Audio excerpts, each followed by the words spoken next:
we're gonna show some pictures, I think, is kind of the sequence here is show a picture and get anyone that has to do with it start out and talk about it. So What's the first picture? I don't think it's us. We're not. Okay. Okay, first of all, I am Mavy Trigg Wright. I did go to Grapevine High School, Grapevine Elementary School. I grew up on the south end of the airport. My father and mother owned a 350-acre farm there, and that was 50 years ago, and that was another part of our history. So I've seen a lot of changes in my lifetime. And so I just want to give an overview kind of what we're going to talk about tonight. First of all,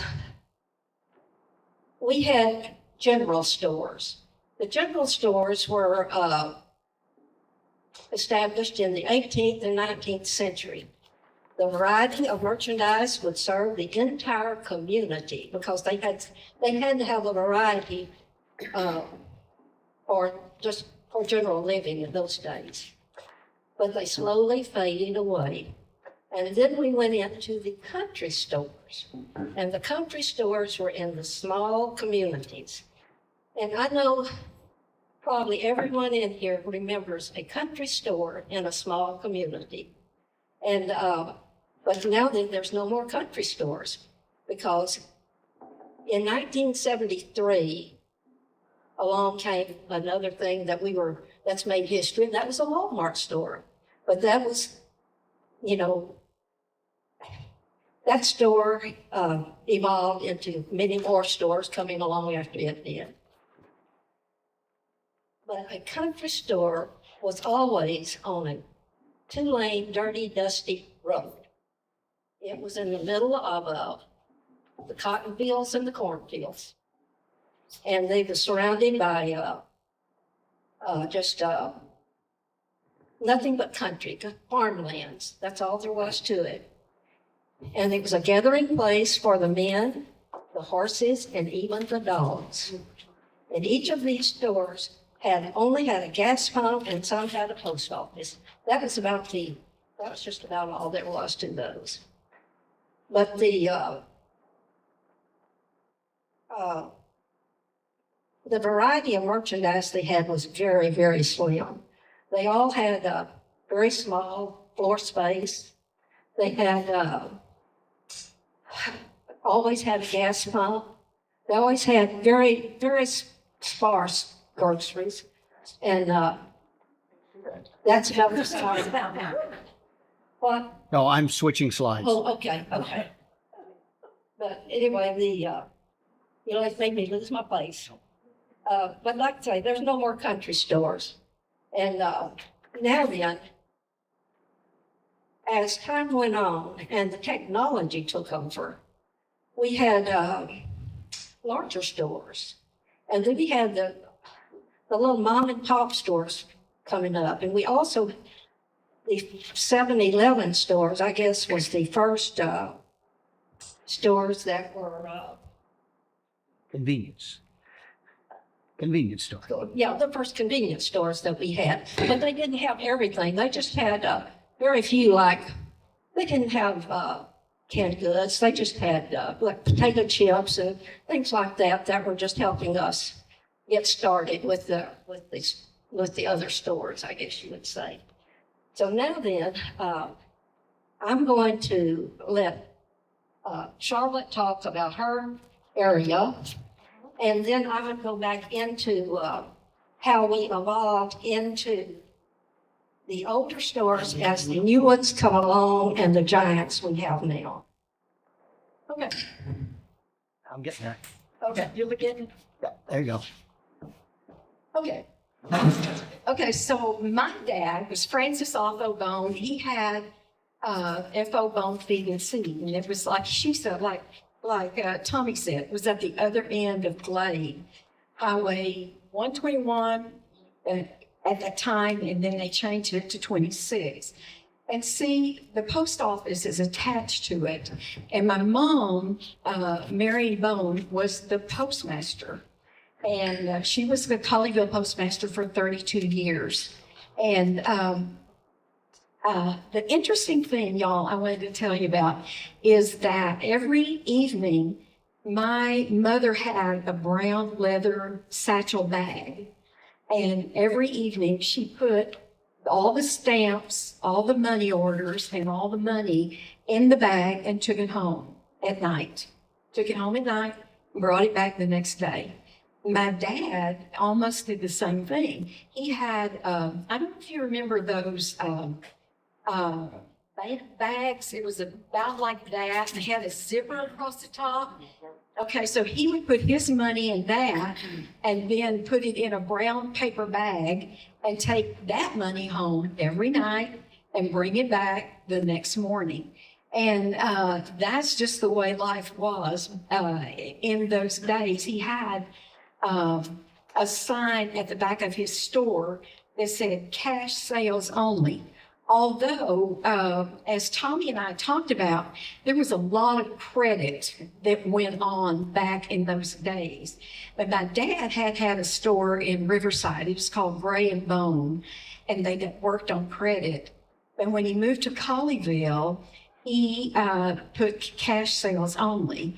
However, the people would come in and write a check, maybe $10, maybe $15, and they would ask him to hold it until next Wednesday or until next Friday, because as a teenager, I ran back and forth to the bank, and my dad would say, "Don't take that check. Don't take that check. Don't take that check." So I did that for me a few times. yeah. So that is how these community stores operated. He had, like Mavy said, the very front part of my dad's store was like a convenience store, but he had almost everything in there. He had work gloves, and I think there's a picture of the inside of some of the. Not tonight. And not tonight? Okay. He had a meat market, as we talked about, and he would make sandwiches for the workers of the area when they came through, needed something for lunch.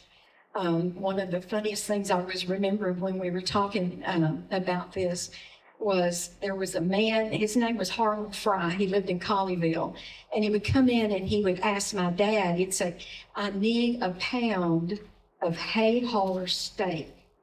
Do y'all know what hay hauler steak is? Bologna. Yes, it's bologna. He came in, "I need a pound of hay hauler steak," and there was a pound of bologna. So we also had, my dad had in front of the store an ice chest, a big ice case, and we would drive here to Grapevine. Remember when the ice store was on Northwest Highway? And we would come up and we'd get this huge block of ice, fill up the back of the truck, like 600 pounds or something, and then take it, cover it with a tarp, take it back to Colleyville. And then when the workers came in the morning, my dad would get an ice pick and chop off pieces of ice and put it in the workers' coolers. And so he sold that ice, and that ice house is now there on Hudgens. They moved it, right? Yeah. And so it was such an interesting time. He had made a pot of coffee at 3:00 every afternoon that could have gotten up and walked out the door. And it was the stiffest stuff. And the people in Colleyville always knew there would be a 3:00 pot of coffee in the store. And so they would come in, they would visit, they would drink coffee. And I remember I would drive sometimes to Denton or Saginaw or Sanger to pick up feed to bring back to the store. Bag of feed sold fertilizer for about somewhere between $2 and $3. You know what it sells for nowadays. It's really interesting how the prices have changed. But that was our life growing up. My dad moved from this store across 26 and built another store, and with the post office attached to it as well. And it's where Whole Foods is now located in Colleyville. You know where that is. Okay, when you go there, there's a bank up toward 121. or Colleyville Boulevard, close to, and there are oak trees there that I used to tie my horse to. And I would come home from school, I'd get on my horse, ride up to the store almost every day, tie him there, and then at dark I'd head home. So anyway, that's the old country store that I remember we grew up with. You know, it's there are people here who remember it from Colleyville and visited it, and so I thank you for an opportunity to talk about it tonight. You have any questions? Is that dog significant? He looks very comfortable, that dog in that picture. Yes, and I sent one of that dog's name is Corky, and he was in the window right up there where Yeah. you got that picture somewhere. Yeah. Anyway, it's a funny picture.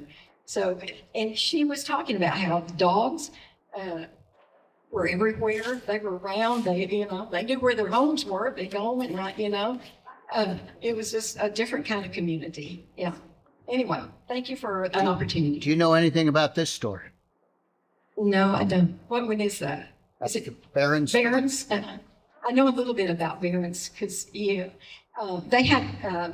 It's not there, but they had gas pumps, gas tanks at the front. You know, where you could fill up with gas. Here's something about Miss Barron's, and Linda, you'll remember this. When you got gas at the Barron's pump, you could hand her a $5 bill and she would reach in her bra and get you your change.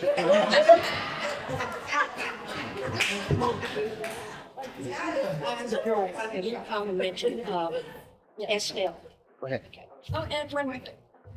And also, my dad had a lot of produce and groceries inside the store itself. But every summer he called Jess Hall and said, I need tomatoes. Could you give me some tomatoes? Every summer Jess Hall supplied us with all the tomatoes my dad needed. Uh-huh.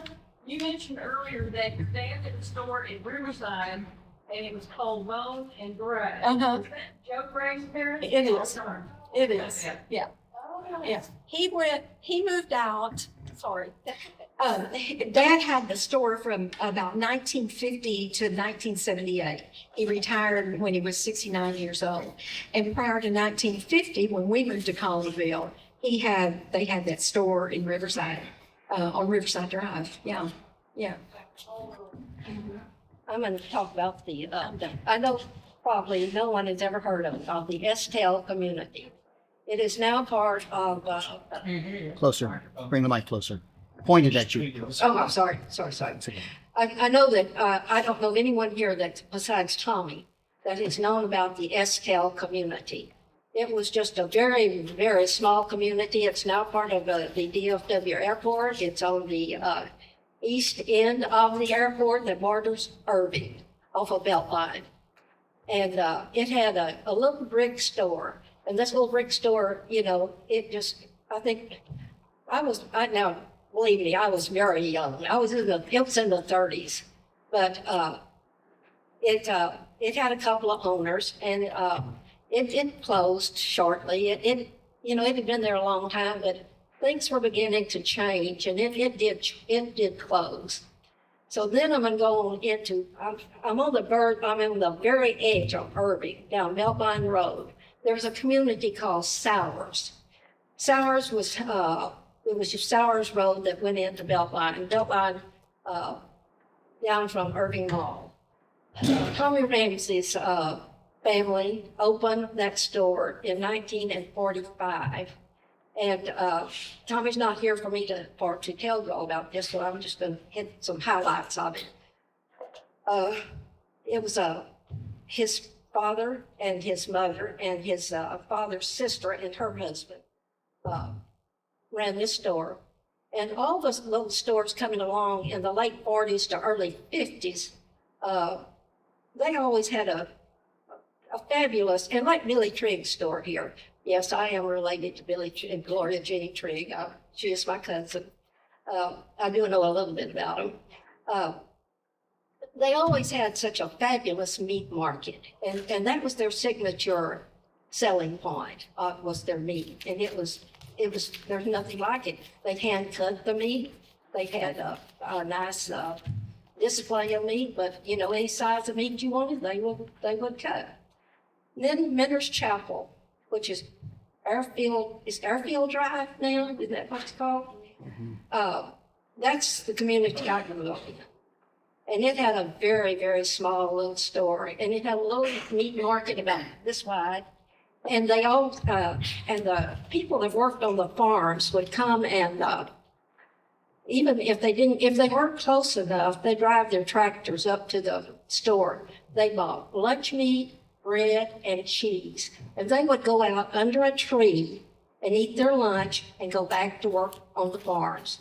And then they had gas pumps out in front. And these gas pumps, you had a lever you would work back and forth to pump this gas up into this cylinder. Does anybody remember things like that here? Yeah. Okay. And it was a lot of fun for us, my brother and I, you know, to get to pump that gas up and see that gas come in up there, like, you know, 25 cents a gallon. But you know, that was certainly a long time ago. And the people that owned the stores usually lived. Their living quarters were in the store also. If not, they lived 2 steps from the store. They didn't live very far from it. And it was in the mid to late 40s that this store closed. And like I say, everything was changing in the 50s and changing for the better. And then I'm going to switch over to 183 in Euless. The Fuller brothers had a grocery store there. It was located at Main Street in 183. It was established by Mr. Fuller's father in 1926. It was a very small building. Over time, the building was remodeled, expanded, and rebuilt. The structure was much larger and a brick building, and that brick building closed in 1955. And it was sold 2 times.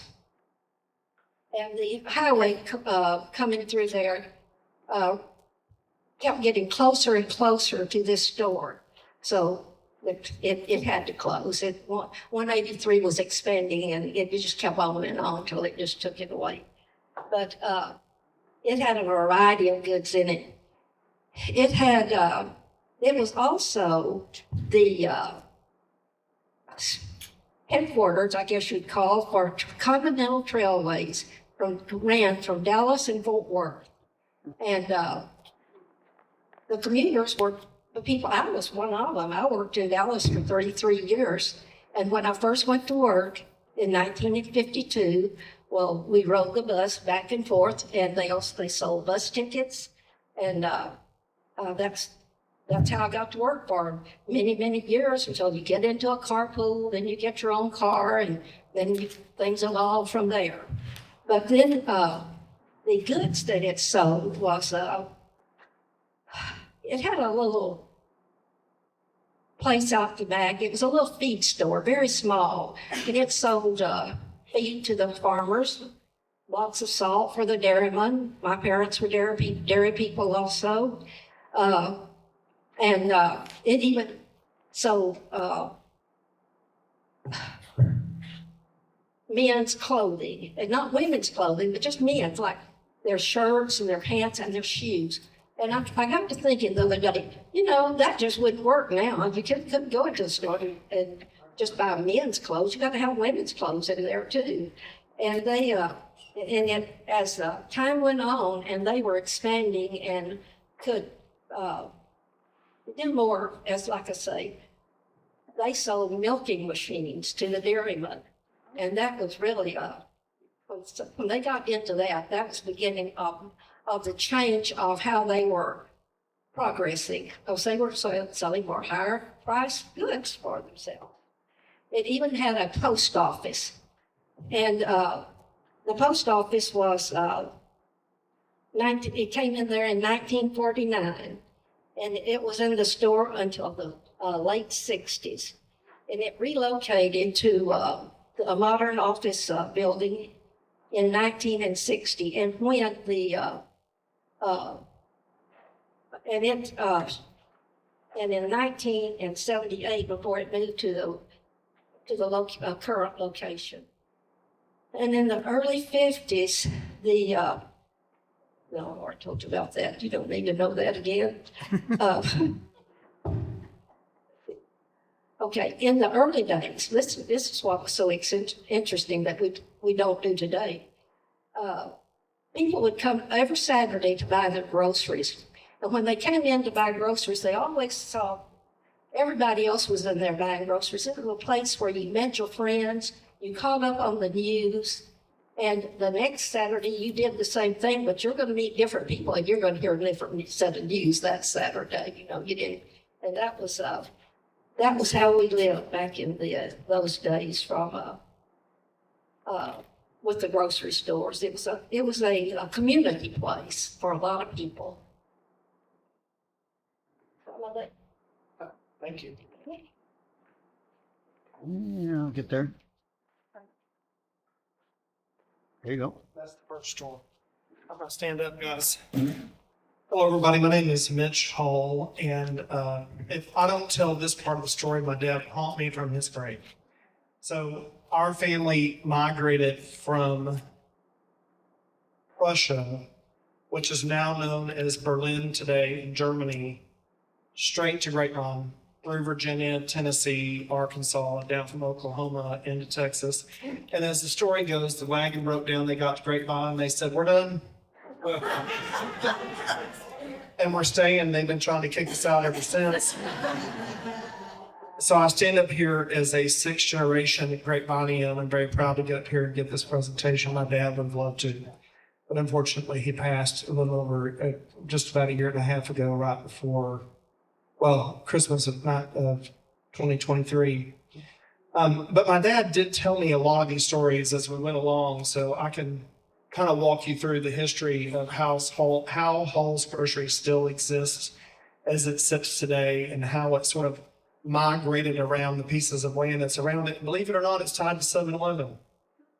And my other claim to fame is Sean Shope and I were neighbors when we were in kindergarten and first grade and rode the bus together.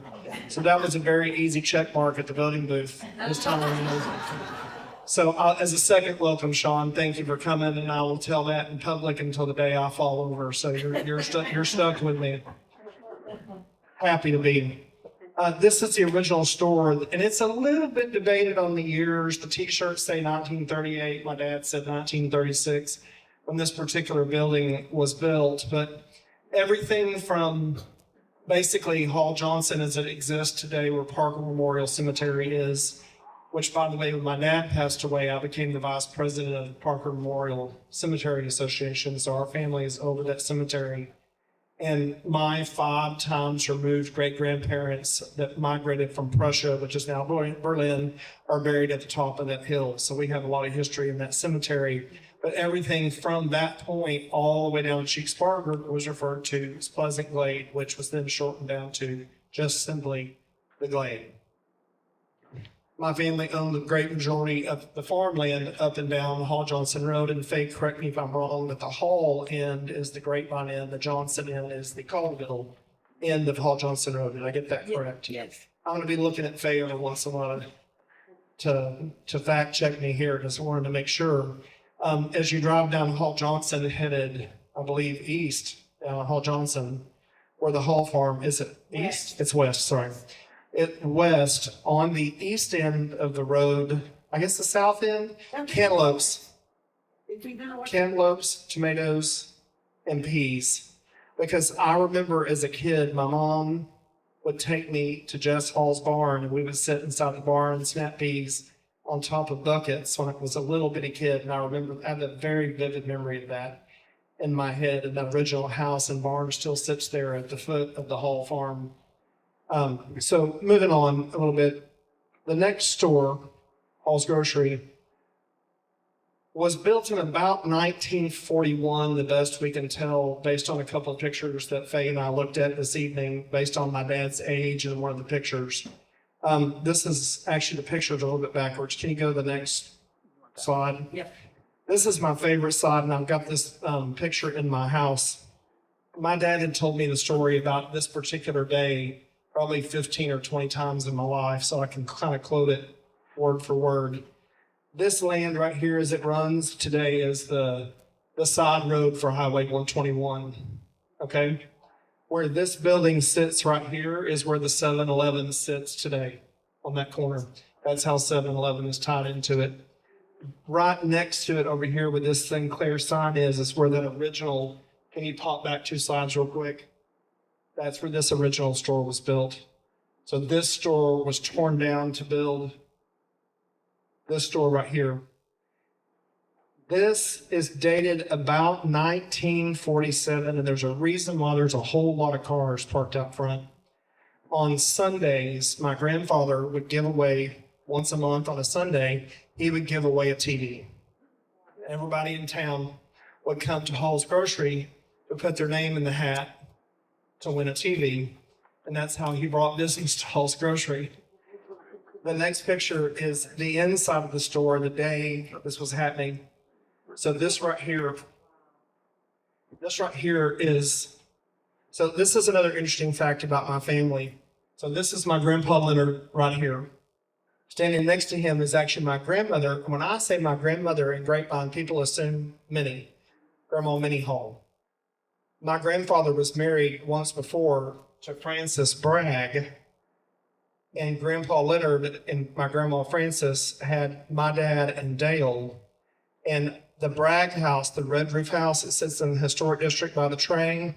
She grew up in that house. So not only am I a Hall, I'm also a Bragg.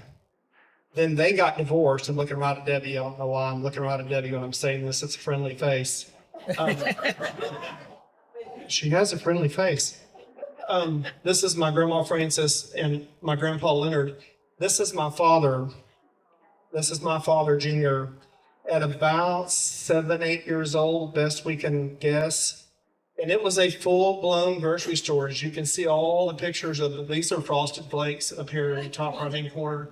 These are all the cereals. These are all the canned goods. These were all the bagged goods, the beans, the pinto beans, etc. And then behind this was a washateria. And then besides that, another interesting thing that Hall's Grocery had, and I'm going to tell this story the way my dad did. I actually have a recording of him telling me the story. I just wish I could have brought it tonight. But my grandpa Leonard, on New Year's Eve every year, would get drunk, and he had a dynamite license. And they bought dynamite out of the store because they had to have dynamite to blow up the wells for water. It's a true story. And there was a donkey one time that fell in one of the wells, and the water tasted really nasty for a couple of months until that donkey disintegrated. It's a true story. Very true story. But anyway, on New Year's Eve, every single year, my grandfather would grab some dynamite sticks and take it up to the top of the hill on Glade and let off that dynamite. And he was drunker than Cooter Brown. And he was just wanting to let everybody know the Halls were here. Whether you like it or not, we're still around. And these are, believe it or not, these are some of the prices at Hall's Grocery. I mean, just imagine what that would look like today. Faye, could you imagine selling, we've got a framed version over here that says the barbecue is 69 cents a pound. I can't imagine that. No. Steak. And so from about, let's go to the next picture if you don't mind. You want this one? So this is actually a little bit updated versions. These pictures are just a tiny bit, one out of sync. I think that's the one. This is the very, very front of the store as they expanded it. Can you go to the next picture, please? I don't think I have any others. You got one more that Mom put in there about the newest So let's go back to the picture. Let's go back there. Okay. Oh, one more. There you go. So somewhere between 1957 and 58 is when Grandma Minnie and Leonard opened. So 55 was when the lake was built and filled. Am I correct? Yeah. Am I good on that date? Okay. So in 1957 and 58, they leased a piece of land from the Corps of Engineers, and opened up Midway Camp, which was down on the pier. And my grandma and grandpa's trailer was set down there right next to the store. And a little bit of a funny story. Grandma Minnie initially started making ham and cheese sandwiches and hamburgers. And then if the guys came off the lake and they caught something, she'd cook it. So if you were sitting in there eating a hamburger, everybody knew you didn't catch anything that day. So somewhere between 57, 58, I think, Mom, it was Waffles. I think it was Waffles Platter that actually ran the store for, I want to say Dad said it was Waffles Platter that ran the store for, The other one? yeah, No, New Way Oil. New Way Oil. Thank you. I actually paid Grandma Minnie $300 a month, I believe, to run the store on their behalf because they had moved their operation out to the lake at Midway Camp, which eventually became the Catfish Hut. But this store was torn down. This store was built, and then somewhere around 1960, he sold this piece of land right here. The highway started being built out right here, and the smaller store that's set on the corner where Hall's Grocery is today was moved right over here, and this is Glade Road today. And at that point, Grandma Minnie continued to run it until about, what year did y'all buy the store? 1986. So my Uncle Charlie, my crazy Uncle Charlie, we'll get to that in a minute. My crazy Uncle Charlie, he bought the store in 1986 from Grandma Minnie. And then they decided to tear down the big store, the little store, and build a bigger one behind it. And that's where it sits today. But I had the great fortunate pleasure of working for Charlie when I was in high school. I did. I got there really quick, and one of the first things he taught me how to do was how to stick the tanks. Was the very first thing I had to do. So you had to learn how to use a measuring stick. We had a measuring stick that was about from here to that wall long. That was in the back of the store, and you had to pull that thing out and go stick it down in there, and you had to measure the amount of gasoline, and we had to write it down on a piece of paper. And that's how they knew how much gasoline to bring to the store. And then I got brought over to start working in the fruit stand, which was built. The current store, the little store, was here, and right next to it was a fruit stand. And I went to work in that fruit stand, watering plants, and very quickly nicknamed Charlie Hitler.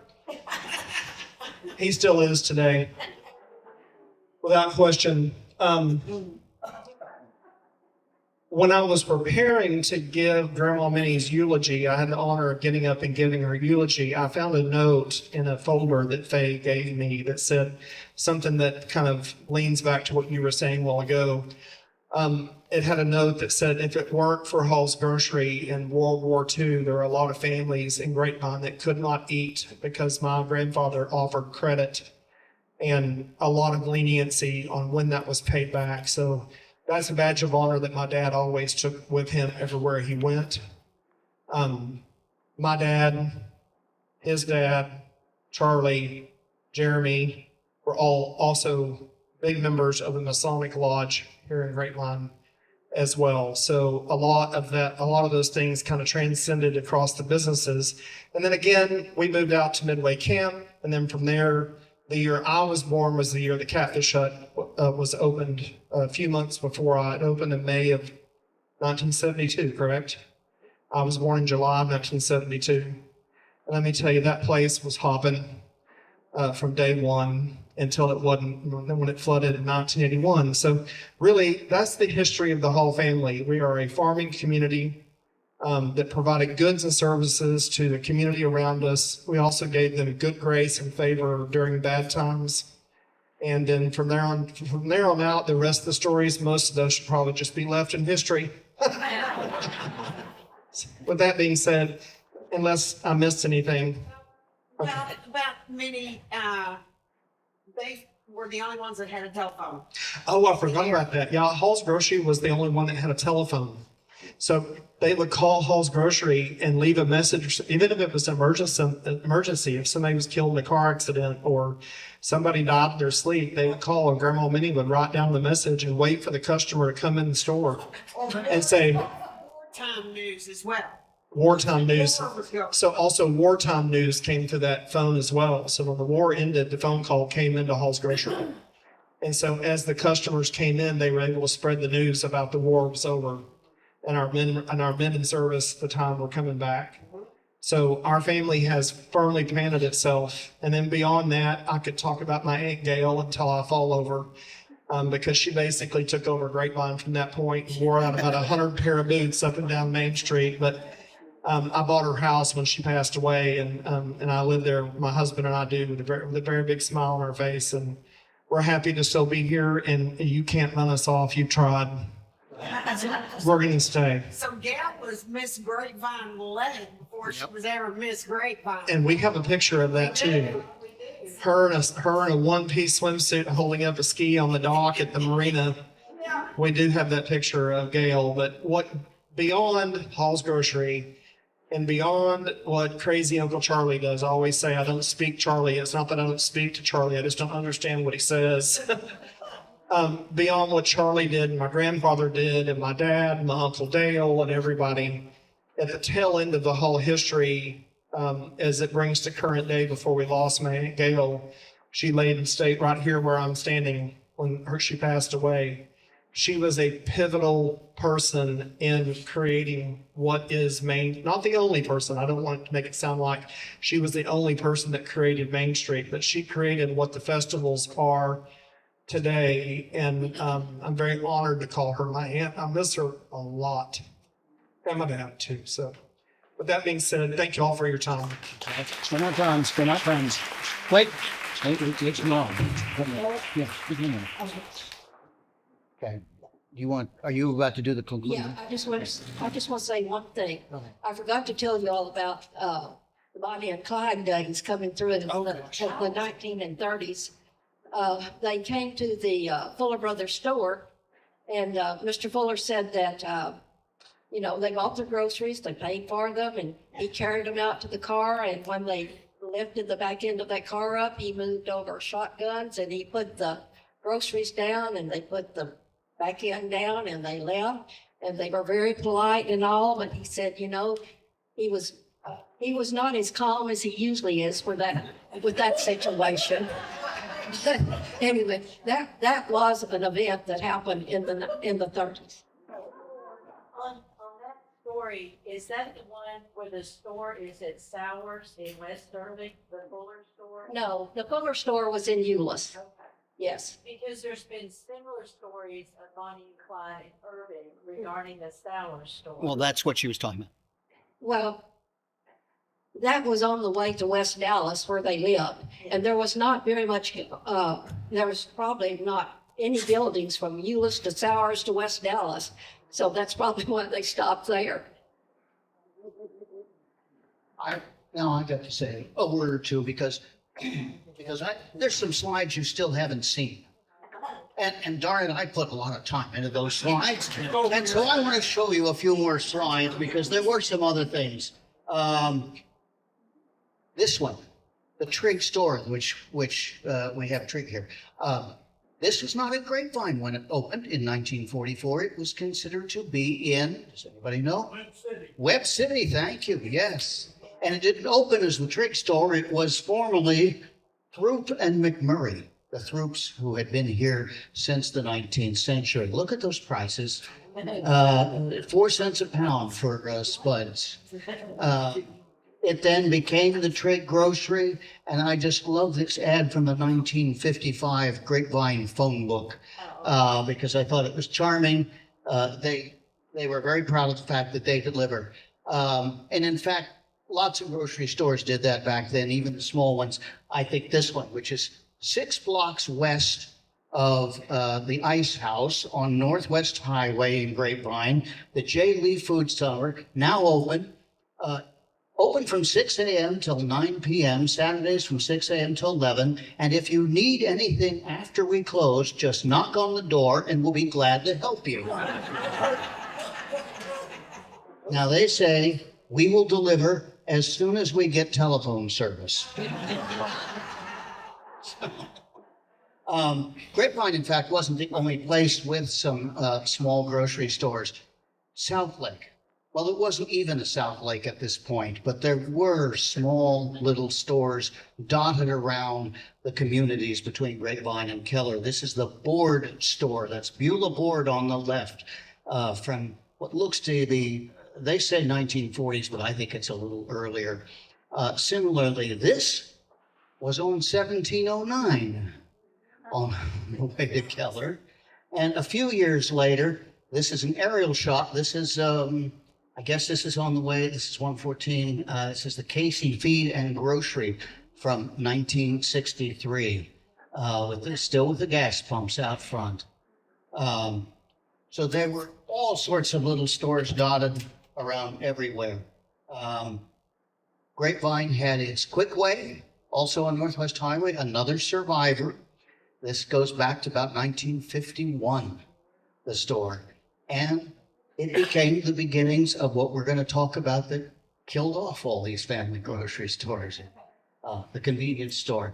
And I would be remiss if we didn't talk about this or at least show a picture, because a lot of people recall this. It's not quite the family grocery, but Griffith's Corner, which was on the north side of the dam. And everybody went there because you could get your beer or your cheap wine. Yes, you could. But they also survived from 1951 up until about 10 or 15 years ago. So they Might or might not checked IDs back then. no, they might not have. Allegedly. And that's not to mention, if you're wondering about a store that you remember that you haven't heard mentioned, it's probably because it was one of the more larger family grocery stores that lined Main Street or Northwest Highway. Gosh, there were a lot of them. Most notably the Tate, but also the Tillery and the Clark, and there were a lot. And eventually they got transformed into even bigger stores. Do you want to finish off that? Do you want to finish about the bigger stores again? Okay. In the 50s or so, things, like I said, things were really beginning to change. And I'm going to end this with how the older stores faded completely out. Technology came in. And when we got Walmart, we thought, gosh, that was it. I mean, it was wonderful. Then comes along Sam's. But still, these little stores like Buddy's and all, they stayed as long as they could, but they just can't stay forever because these giants were coming in to take over. After Walmart, we had Sam's, we have Costco, and now to me, a giant is coming in, which is the H-E-B store in our area. And and I'm proud to say it's going to be in Euless. When they bought that piece of land, they just bought it. They didn't say what they were going to do with it. But we thought, everyone in town thought, oh my gosh, we're going to get an H-E-B store. Oh, we were so excited, but it never happened. It never happened. They never told us what they were going to do with that property at all until they had groundbreaking in early January, I believe, of this year. And dirt started moving, and I think in November of 26, that store will open. Now, I don't think we can get much larger than that here in our town. So that, I think, concludes our grocery store story.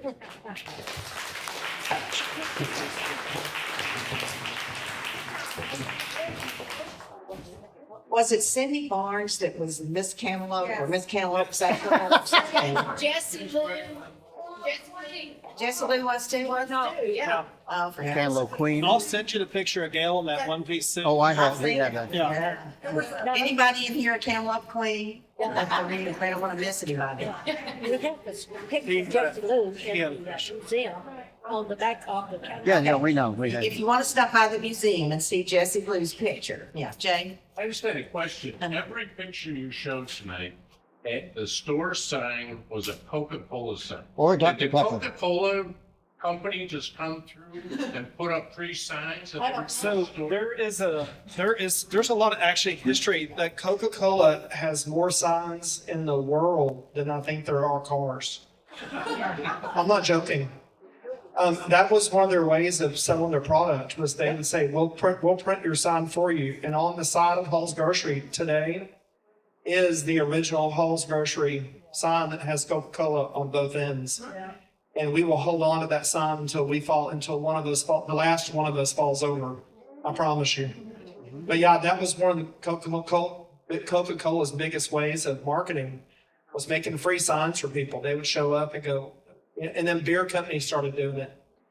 And then there's a whole other story about how Grapevine got beer. My dad headed up that commission too. So that's a whole big story, another story. But yeah, it's a great question.